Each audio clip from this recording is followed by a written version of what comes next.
Hello there.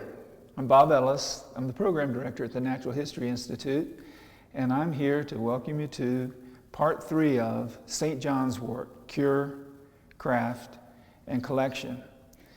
And so I just wanted to remind you all what part 1 was about. Part 1 found us with James in the field when James encounters an unusual plant and collects it and discovers that it's St. John's Wort. And then in part 2, James begins the process of accessioning, or including that plant or those specimens into our collection. Now, part 3 was not planned. Part 3 was an idea that I had whenever I woke up in the middle of the night, realizing that in the Natural History Institute's gallery, we have a print of St. John's Wort. But now here's the thing. This print was made in 1542. So, 478 years later, let me introduce you to this print.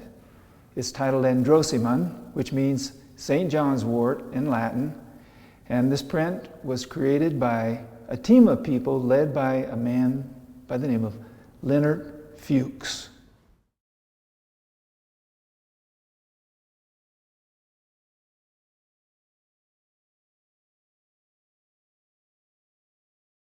Today, the plant that Fuchs portrayed in this print carries the scientific name Hypericum perforatum.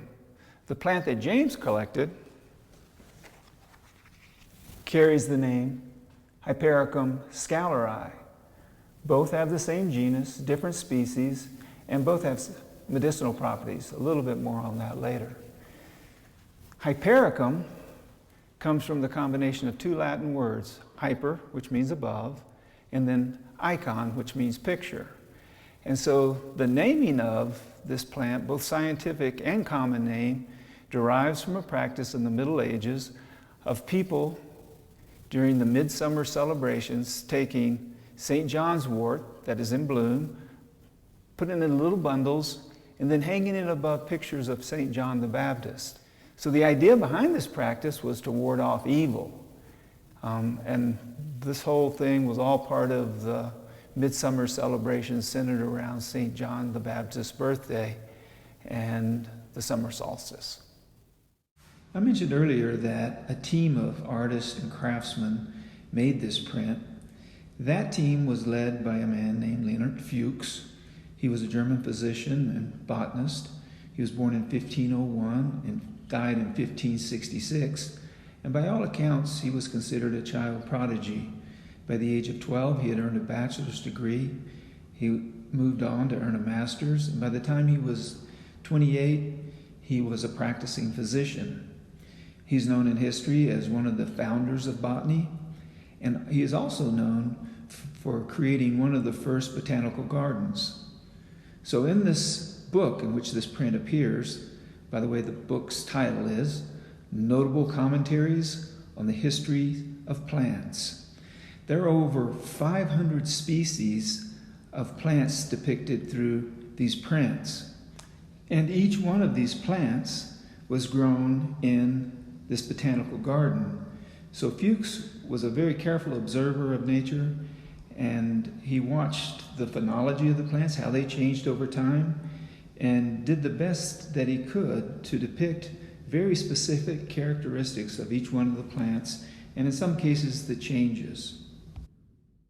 The other members of the team were a wood carver who carved the wood block to make the prints, 2 illustrators.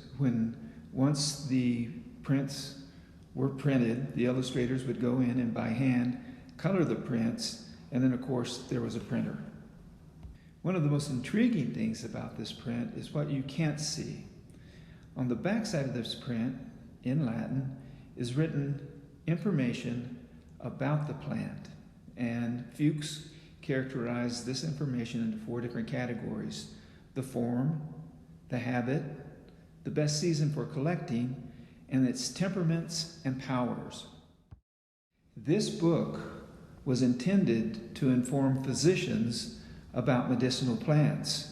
And so that's why that category of temperament and powers was included.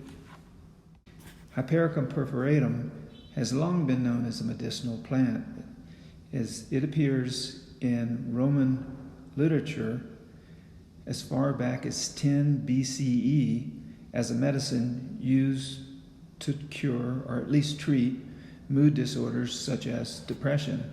And even today, perforatum is used as a dietary supplement aimed at treating depression. The species that James collected also appears to be medicinal based on what native folk used it for. And they used it for a variety of ailments, such as bathing aching feet, or for curing swelling, or to cure cuts and wounds, toothache, and as a mood tonic as well. Hey, thanks so much for going on this little expedition with us in the world of St. John's Wort. We really appreciate your viewership here at the Natural History Institute. And we would appreciate it if you hit that subscribe button down below. And if you really like what we're doing, why don't you go to our webpage, naturalhistoryinstitute.org. There's a lot of resources there worth checking out. And we can give you an opportunity to hit a donate button there. So thanks again.